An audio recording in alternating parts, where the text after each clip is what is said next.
Welcome to day 4 of prelims rescue series. ఈ వీడియోలో మనం క్లైమేటాలజీ పార్ట్ ఇంకా జాన్యురీ కరెంట్ అఫైర్స్ పార్ట్ దీనిలో స్కీమ్స్ ఇంకా రిపోర్ట్స్ పైన ఫోకస్ చేద్దాం. So let's get started. First of all ఏమంటున్నానంటే థిక్నెస్ ఆఫ్ ట్రోపోస్పియర్ అనేది ఈక్వేటర్ దగ్గర ఎక్కువ ఉంటుంది కంపేర్డ్ టు పోల్స్.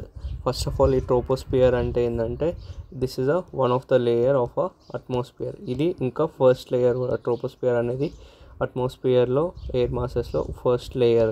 దాని తర్వాత మనకు స్ట్రాటోస్పియర్ వస్తుంది, దాని తర్వాత మీజోస్పియర్, ఎగ్జోస్పియర్.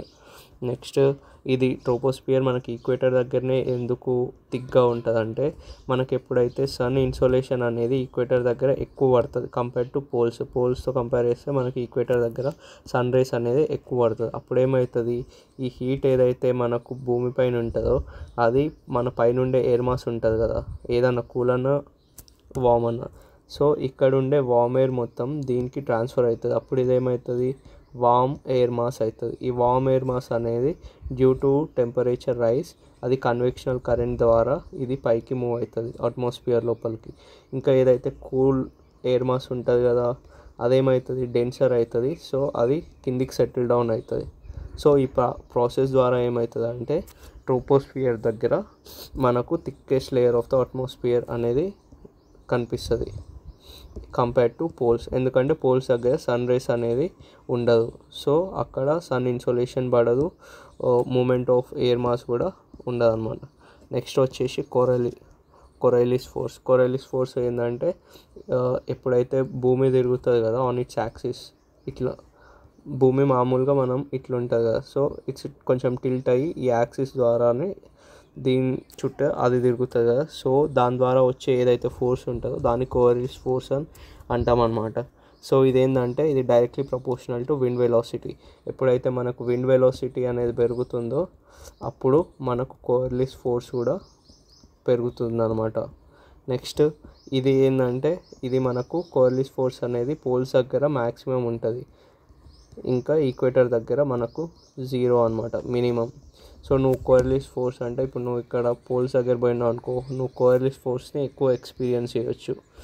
ఈక్వేటర్ దగ్గర మనము కొరైలిస్ ఫోర్స్ని ఎక్కువ ఎక్స్పీరియన్స్ చేయలేం. అదే మనకు థిక్నెస్ ఆఫ్ ట్రోపోస్పియర్ ఏంది, పోల్స్ దగ్గర తక్కువ ఉంటుంది, ఈక్వేటర్ దగ్గర ఎక్కువ ఉంటుంది. ఇదేమో కాంట్రాస్ట్. నెక్స్ట్ వచ్చి వాటర్ వేపర్ అంటే ఏంది, మన భూమిపైన ఉండే వాటర్ వేపర్. ఎప్పుడైతే మనం ఆల్టిట్యూడ్ ఇంక్రీజ్ అవుతుంటామో వాటర్ వేపర్ కంటెంట్ అనేది డిక్రీజ్ అయికుంటూ పోతుంది అనమాట. ఇదేంటంటే ఈక్వేటర్ దగ్గర మ్యాక్స్ ఉంటుంది. ఇది కూడా same to the thickness of troposphere but contrast to the Coriolis force అనమాట. ఇది కూడా ఈక్వేటర్ దగ్గర ఎక్కువ ఉంటుంది వాటర్ వేపర్, పోల్స్ దగ్గర తక్కువ ఉంటుంది. ఎందుకు, ద సేమ్ రీజన్. మనకి ఈక్వేటర్ దగ్గర అనేది సన్ ఇన్సోలేషన్ అనేది ఎక్కువ ఉంటుంది, సన్ రేస్ అనేవి ఈక్వేటర్ దగ్గర ఎక్కువ పడుతుంది కంపేర్ టు పోల్స్. అందుకు వాటర్ వేపర్ అనేది ఈక్వేటర్ దగ్గర ఎక్కువ ఉంటుంది, పోల్స్ దగ్గర తక్కువ ఉంటుంది. ఇంకోటి ఏంది, మనం హైట్ ఇంక్రీజ్ అయ్యే కొద్దీ అంటే ఆల్టిట్యూడ్ ఇంక్రీజ్ అయ్యే కొద్దీ మనకు వాటర్ వేపర్ అనేది క్వాంటిటీ అనేది తగ్గుకుంటూ పోతుంది. నెక్స్ట్ వచ్చేసి అట్మాస్ఫియర్ ఎప్పుడు హీట్ అవుతుంది అంటే ఎక్కువ దేంతోనే హీట్ అవుతుంది, షార్ట్ వేవ్ రేడియేషన్. అంటే సన్ ఏదైతే మనకు సన్ రేడియేషన్ వస్తుంది కదా, సన్ రేస్, అది షార్ట్ వేవ్ రేడియేషన్ అనమాట. దాన్ని షార్ట్ వేవ్ రేడియేషన్ అంటారు. దాని తర్వాత ఈ సన్ వచ్చిన తర్వాత భూమిపైన పడుతుంది కదా, భూమిపై నుంచి మళ్ళీ రిఫ్లెక్ట్ బ్యాక్ అవుతుంది కదా, అది లాంగ్ వేవ్ రేడియేషన్ అంటారు. లేదంటే long wave radiation, terrestrial radiation అంటారనమాట. సో మనకు అట్మాస్ఫియర్ ఎప్పుడు హీట్ అవుతుంది అంటే short wave radiation or sun radiation వచ్చినప్పుడు మన అట్మాస్ఫియర్ అనేది హీట్ కాదు. ఎప్పుడు హీట్ అవుతుంది అంటే మనకు ఈ సన్ రేస్ అనేవి భూమి పైన పడతాయి కదా, పడిన తర్వాత మళ్ళీ భూమి అనేది ఎర్త్ అనేది రిఫ్లెక్ట్ బ్యాక్ చేస్తుంది. రిఫ్లెక్ట్ బ్యాక్ చేసినప్పుడు ఏమవుతుంది, మన అట్మాస్ఫియర్లో ఉండే carbon dioxide plus green house gases ఏవైతే ఉంటాయో ఈ హీట్ని అబ్జర్వ్ చేసుకొని మనకు అట్మాస్ఫియర్లో హీట్ అనేది ఉంటుంది అనమాట. అందుకే మనం క్లైమేట్ చేంజ్ గురించి కూడా మాట్లాడతాం. అంటే గ్రీన్ హౌస్ గ్యాస్ ఎమిషన్స్ ఎప్పుడైతే మనం తక్కువ చేస్తామో దాని ద్వారా అప్పుడు ఏమవుతుంది, అట్మాస్ఫియర్లో ఇప్పుడు గ్రీన్ హౌస్ గ్యాసెస్ కంటెంట్ ఎక్కువ అయితే మనకు టెరెస్ట్రియల్ రేడియేషన్ బయటికి పోవడానికి ఇబ్బంది అయిపోతుంది. ఇబ్బంది అయినప్పుడు ఇక్కడ మొత్తం అన్ని పార్టికల్స్, గ్రీన్ హౌస్ గ్యాసెస్ ఇంకా కార్బన్ డైఆక్సైడ్ అనేవి దాన్ని పట్టుకొని సో ఏమవుతుంది, హీట్ అనేది ఇంక్రీజ్ అవుతుంది. సో హీట్ని డిక్రీజ్ చేయాలంటే గ్లోబల్ వార్మింగ్ని డిక్రీజ్ చేయాలంటే గ్రీన్ హౌస్ గ్యాసెస్ని తక్కువ చేస్తాం. గ్రీన్ హౌస్ గ్యాసెస్ని తక్కువ చేసినప్పుడు ఏమవుతుంది, ఇవేవైతే అబ్స్ట్రక్షన్ లాగా ఉన్నాయో టెరెస్ట్రియల్ రేడియేషన్ పైకి పోవడానికి అవుట్ ఆఫ్ ద అట్మాస్ఫియర్ దానికి ఈజీ అవుతుంది. అప్పుడు ఈజీగా వెళ్ళిపోతుంది, హీట్ అనేది ఫామ్ కాదు. ఓకే, నెక్స్ట్ వచ్చేసి స్ట్రాటోస్ఫియర్ అనేది మనకు సెకండ్ స్ట్రాటా. మనం ఇంతకుముందు ట్రోపోస్ఫియర్ చూసినాం కదా, ట్రోపోస్ఫియర్ తర్వాత మనకు స్ట్రాటోస్ఫియర్ అని వస్తుంది. ఈ స్ట్రాటోస్ఫియర్ ఎప్పటి నుంచి స్టార్ట్ అవుతుంది అంటే ట్రోపోపాజ్ అని వస్తుంది. ట్రోపోస్ఫియర్ తర్వాత ట్రోపోపాజ్ వస్తుంది. ట్రోపోపాజ్ తర్వాత మనకు స్ట్రాటోస్ఫియర్ వస్తుంది. స్ట్రాటోస్ఫియర్ అనేది ఒక 50 కిలోమీటర్స్ లెంత్ అనేది ఉంటుంది. మనకు ట్రోపోస్ఫియర్లో ఏంటంటే మనము ఆల్టిట్యూడ్ ఇంక్రీజ్ అయ్యే కొద్దీ మన టెంపరేచర్ అనేది డిక్రీజ్ అయికుంటూ పోతుంది అనమాట. కాకపోతే స్ట్రాటోస్ఫియర్లో ఏమవుతుంది, ఒక సర్టెన్ 25 కిలోమీటర్స్ వరకు నీకు టెంపరేచర్ అనేది కాన్స్టాంట్ ఉంటుంది. అంటే టెంపరేచర్లో ఏమి చేంజ్ కనిపించదు. ఎప్పుడైతే నువ్వు 25th కిలోమీటర్ దాటి నెక్స్ట్ ఫర్దర్ మూవ్ అవుతావో నీకు టెంపరేచర్ అనేది ఇంక్రీజ్ అవుతుంది అనమాట. సో ఈ టెంపరేచర్ ఏదైతే ఇంక్రీజ్ ఉంటుందో దీని ద్వారానే ఇక్కడ ఏంటంటే స్టెబిలైజింగ్ కండిషన్స్ అనేవి ఉంటాయి అన్నమాట. సో ఈ స్టెబిలైజింగ్ కండిషన్స్ ఉండడం ద్వారా ఏరోప్లేన్స్ లేదంటే ఏమైనా ప్లేన్ ప్రిఫరెన్సెస్ అనేవి స్ట్రాటోస్ఫియర్లో ఎక్కువ చూస్ చేసుకుంటారంట అనమాట. ఎందుకంటే ఇక్కడ స్టెబిలైజింగ్ కండిషన్స్ అనేవి ఉన్నాయి. నెక్స్ట్ ఓజోన్ కూడా మనకు స్ట్రాటోస్ఫియర్లోనే ఉంటుందన్నమాట. Ozone also present in the stratosphere. Next వచ్చేసి అయోనోస్ఫియర్ ఎన్ని కిలోమీటర్స్ రేంజ్లో ఉంటుంది అంటే 80 కిలోమీటర్స్ నుంచి 400 కిలోమీటర్స్ అనమాట. సో ఈ అయోనోస్ఫియర్స్లో మనకి ఏంటంటే ఎలక్ట్రిక్ ఛార్జెస్ అనేవి ఉంటాయి. ఆ ఎలక్ట్రిక్ ఛార్జెస్ ద్వారా ఏమవుతుందంటే మనం ఎప్పుడైతే రేడియేషన్ కింది నుంచి పంపుతామో అంటే త్రూ ద యాంటెనస్ అవి, సో అప్పుడు మనకు అక్కడ పోయి సిగ్నల్స్ తీసుకొని దాన్ని మనకు రిఫ్లెక్ట్ బ్యాక్ అనేది చేస్తుంది అనమాట. ఎందుకంటే అక్కడ అయోనోస్ఫియర్లో ఎలక్ట్రిక్ ఛార్జెస్ అనేది ప్రజెంట్ ఉంటుంది కాబట్టి. నెక్స్ట్ ఏంటంటే సైక్లోన్ అనేది సౌత్ అట్లాంటిక్ రీజియన్లో ఎందుకు ఫామ్ కాదంటే అక్కడ సీ సర్ఫేస్ టెంపరేచర్ అనేది చాలా లో ఉంటుంది. ఎందుకంటే సైక్లోన్ ఫార్మేషన్కి మినిమం 27 degrees Celsius పైనే ఉండాలి. ఎందుకంటే then it becomes a low pressure area. So low pressure అయిన తర్వాత సైక్లోనిక్ కండిషన్కి లో ప్రెషర్ ఏరియా అనేది ideal condition to form cyclone. So sea surface temperature అనేది కూలర్ ఉంటుంది. నెక్స్ట్ ల్యాక్ ఆఫ్ వాటిసిటీ అంటే ఏంటంటే ఒక ఫ్లూయిడ్ అనేది ఎంత రొటేట్ కాగలుగుతుంది, ఎంత ట్విస్ట్ అయ్యే కెపాసిటీ ఉంది అనేదాన్ని వాటిసిటీ అంటాం అన్నమాట. వాటిసిటీ అనేది మనకు సౌత్ అట్లాంటిక్ రీజియన్లో వాటిసిటీ అనేది యాబ్సెంట్ ఉంటుంది అనమాట. ఇంకోటి ఏంటంటే మనకు ఫార్మేషన్ ఆఫ్ ఐటీసీజెడ్ అనేది ఉండదన్నమాట. ఐటీసీజెడ్ అంటే ఏంటంటే inter tropical convergence zone. So inter tropical convergence zone అంటే ఏంది, ఎప్పుడైతే ఎయిర్ మాసెస్ ఉంటాయో అవి ఒక దగ్గర మీట్ అవుతాయి కదా, మీట్ అయిన తర్వాత సో దానివల్లనే మనకు ఏమంటారు రెయిన్ అనేది వస్తుంది అనమాట. సో ఇప్పుడు మనం అంత డీటెయిల్గా డిస్కస్ చేయలేము ఎందుకంటే ఇది కూడా ఒక పెద్ద టాపిక్. సో ఫార్మేషన్ అనేది ఆఫ్ ఐటీసీజెడ్ అనేది కాదు, ఇది ఒక్కటి గుర్తుపెట్టుకోండి.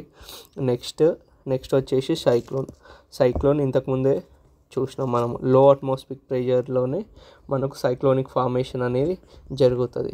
ఇంకోటి the main thing most of the people ఎక్కడ కన్ఫ్యూజ్ అవుతారంటే ఈ ఏరియాలో కన్ఫ్యూజ్ అవుతారు. ఏంటంటే సైక్లోన్ అనేది నార్థన్ హెమిస్ఫియర్లో కౌంటర్ క్లాక్ వైజ్ తిరుగుతుంది, ఇంకా సౌతర్న్ హెమిస్ఫియర్లో క్లాక్ వైజ్ డైరెక్షన్లో తిరుగుతుంది అనమాట. This is the main thing. ఇది మోస్ట్ ఆఫ్ ద ఎగ్జామ్స్లో కూడా అడుగుతాడు, టీజీపీఎస్సీ కానీ యూపీఎస్సీ కానీ ఎనీ ఎగ్జామ్. ఈ చిన్న ఫ్యాక్టే మనకు ఒక క్వశ్చన్ కాస్ట్ అవుతుంది. సో నార్త్ అనేది కౌంటర్ క్లాక్ వైజ్, సౌత్ అనేది క్లాక్ వైజ్ డైరెక్షన్లో సైక్లోన్ అనేది మూమెంట్ ఉంటుంది. నెక్స్ట్ డ్యూ అంటే ఏంటంటే డ్యూ అనేది మాయిశ్చర్ అనమాట. ఆ మాయిశ్చర్ వాటర్ డ్రాప్లెట్స్ ఉంటుంది కదా, మాయిశ్చర్ వాటర్ డ్రాప్లెట్స్ అనేది ఒక సాలిడ్ ఆబ్జెక్ట్ ఉంటుంది. సో ఆ సాలిడ్ ఆబ్జెక్ట్ ఏదైతే కూల్ సర్ఫేస్ ఉంటుందో, సాలిడ్ ఆబ్జెక్ట్ యొక్క కూల్ సర్ఫేస్ దానిపైన వాటర్ డ్రాప్లెట్స్ ఎప్పుడైతే ప్రజెంట్ ఉంటుందో దాన్ని డ్యూ అని అంటాం అనమాట. సో ఆ డ్యూ ఫార్మేషన్కి ఐడియల్ కండిషన్స్ ఏంటంటే క్లియర్ స్కై ఉండాలి, కామ్ ఎయిర్ ఉండాలి, హై రిలేటివ్ హ్యూమిడిటీ ఉండాలి, ఇంకా కోల్డ్ అండ్ లాంగ్ నైట్స్ ఉండాలి. So cold and long nights ఎందుకంటే కోల్డ్ అండ్ లాంగ్ నైట్స్ ఉన్నప్పుడు ట్రీస్ ఆర్ ప్లాంట్స్ అనేవి కూల్గా ఉంటాయి. సో ఈ టైంలో ఏంటంటే ఎవాపరేషన్స్ ప్రాసెస్ అనేది ఈజీగా అయిపోతుంది. ఎంత ఎవాపరేషన్ అయితే మనకు అంత డ్యూ ఫార్మేషన్కి ఈజీగా అవుతుంది అనమాట. సో అదనమాట. నెక్స్ట్ ఈ డ్యూ పాయింట్ అంటే ఏంటంటే ఎప్పుడైతే ఈ డెఫినేషన్స్ కూడా మనం గుర్తుపెట్టుకోవాలి. డ్యూ పాయింట్ ఇంకా ఫ్రీజింగ్ పాయింట్. డ్యూ పాయింట్ అంటే ఏంటంటే ఎప్పుడైతే వాటర్ డ్రాప్లెట్ ఉంటుంది కదా, వాటర్ డ్రాప్లెట్ అంటే ఎయిర్ ఉంటుంది కదా, ఎయిర్ మాస్ ఎప్పుడైతే దాని సాచురేషన్ లెవెల్ ఆర్ దాని లిమిట్ అయిపోతుంది. ఏం లిమిట్ అంటే వాటర్ వేపర్ స్టోరింగ్ కెపాసిటీ అయిపోతుంది చూడండి. సో అప్పుడు దాన్ని డ్యూ పాయింట్ అంటారనమాట. అంటే ఎప్పుడైతే ఎయిర్ అనేది గ్యాషియస్ ఫామ్లో వాటర్ వేపర్ని ఇంకా స్టోర్ చేసుకోలేదు, దానికంటే ఇదే దాని హైయెస్ట్ పాయింట్. దీనికంటే ఎక్కువ ఆ ఎయిర్ మాస్ అనేది వాటర్ వేపర్ని స్టోర్ చేయలేదు అని ఉంటుంది కదా. సో దాన్ని డ్యూ పాయింట్ అని అంటారు. నెక్స్ట్ ఏంటంటే ఫ్రీజింగ్ పాయింట్ అంటే ఏంది, ఎప్పుడైతే ఏ పాయింట్లో అయితే లిక్విడ్ అనేది సాలిడ్గా టర్న్ అవుతుందో దాన్ని ఫ్రీజింగ్ పాయింట్ అని అంటారు. ఈ ఫ్రీజింగ్ పాయింట్ ఏంటంటే 32 degrees Fahrenheit ఫర్ వాటర్, ఇంకా 0 degrees Celsius. నెక్స్ట్ వచ్చేసి ఈ డ్యూ ఫార్మేషన్కి ఏంటంటే డ్యూ పాయింట్ అనేది ఫ్రీజింగ్ పాయింట్ కంటే ఎక్కువ ఉండాలన్నమాట. పక్కా ఎక్కువ ఉంటేనే డ్యూ ఫార్మేషన్ అనేది జరుగుతుంది. సో నెక్స్ట్ వచ్చేసి ఫ్రెంటోజెనసిస్ అనమాట. ఫ్రెంటోజెనసిస్ అంటే ఏంటంటే ఎప్పుడైతే air masses of different process of air masses converging అనమాట. ఎయిర్ మాసెస్ కన్వర్జింగ్ అంటే air masses with different temperature ఉండాలి, ఇంకా డెన్సిటీ ఉండాలి, ఇంకా హ్యూమిడిటీ. ఈ రెండు ఎప్పుడైతే కన్వర్జ్ అవుతాయో ఎయిర్ మాసెస్, దాన్ని ఆ ప్రాసెస్ని ఫ్రెంటోజెనసిస్ అంటారు అనమాట. అంటే ఇదొక ఫ్రంట్ రెండు ఎప్పుడైతే కలుస్తో దాన్ని ఫ్రెంటోజెనసిస్ అంటారు. సో ఎప్పుడైతే మనకు వార్మ్ ఎయిర్ మాస్ ఉంటుంది కదా, వార్మ్ ఎయిర్ మాస్ ఎప్పుడైతే కోల్డ్ ఎయిర్ మాస్ దగ్గరికి అట్ సైడ్ మూమెంట్ అవుతుంటుందో దాన్ని మనం ఏమంటాం అంటే వార్మ్ ఫ్రంట్ అని అంటాం. సో ఇది గుర్తుపెట్టుకోవాలి. సో ఫ్రంట్ అంటే ఏంది, ఎప్పుడైతే 2 ఎయిర్ మాసెస్ మీట్ అవుతాయో సో దాని బౌండరీ జోన్ ఉంటుంది కదా, సో దాన్ని మనము ఫ్రంట్ అని అంటాము. సో నెక్స్ట్ వచ్చేసి ఏంటంటే కమెంట్లో 4 types ఆఫ్ ఫ్రంటోజెనసిస్ ప్రాసెస్ ఉంటుంది. సో ఆ 4 types ఏవనేది కామెంట్ సెక్షన్లో కమెంట్ చేయండి. నెక్స్ట్ ద లాస్ట్ థింగ్ వచ్చేసి ప్రెషర్ సెల్స్ అనమాట. ప్రెషర్ సెల్స్లో ఏంటంటే ఇప్పుడు మనకి ఇంటర్ట్రాపికల్ కన్వర్జెన్స్ జోన్ అని అన్నాము. సో ఇక్కడ ఏమవుతుందంటే నార్త్ ఈస్ట్ ట్రేడ్స్ అనేవి ఉంటాయి. సో ఈ విండ్స్ అనేవి ఇక్కడ సైడ్ వస్తుంది కదా ట్రేడ్స్, ఇంకా సౌత్ ఈస్ట్ ట్రేడ్స్ అనేవి ఇట్లా మూవ్ అవుతుంది. సో ఇక్కడ ఏంటంటే సన్ ఇన్సోలేషన్ అనేది ఎక్కువ ఉంటుంది కదా, ఎక్కువ ఉన్నప్పుడు దీన్ని మనం ఏమంటామంటే సబ్ ఈక్వేటర్ లో ప్రెషర్ బెల్ట్. లో ప్రెషర్ ఎందుకు, సన్ ఇన్సోలేషన్ ఎక్కువ ఉంటుంది. ఎక్కువ ఉన్నప్పుడు ఏమవుతుంది అంటే మీకు చూపిస్తా. సో ఇది ఈక్వేటర్, సో ల్యాండ్ మాస్ అనుకోండి. సో ఇక్కడ సన్ ఇన్సోలేషన్ అనేది ఎక్కువ ఉంటుంది. సో ఇది వామ్ అయిపోతుంది. సో మూమెంట్ ఆఫ్ ఎయిర్ అనేది ఇట్లా పైకి పోతుంది. Okay, due to warm air కదా. సో ఇక్కడ పై వరకు పోతుంది. పై వరకు పోయే కొద్దీ ఏమవుతుంది మనం చూసినాము, ట్రోపోస్పియర్ లేనిది పైకి పోయే కొద్దీ ఎయిర్ అనేది కూల్ అవుతుంది.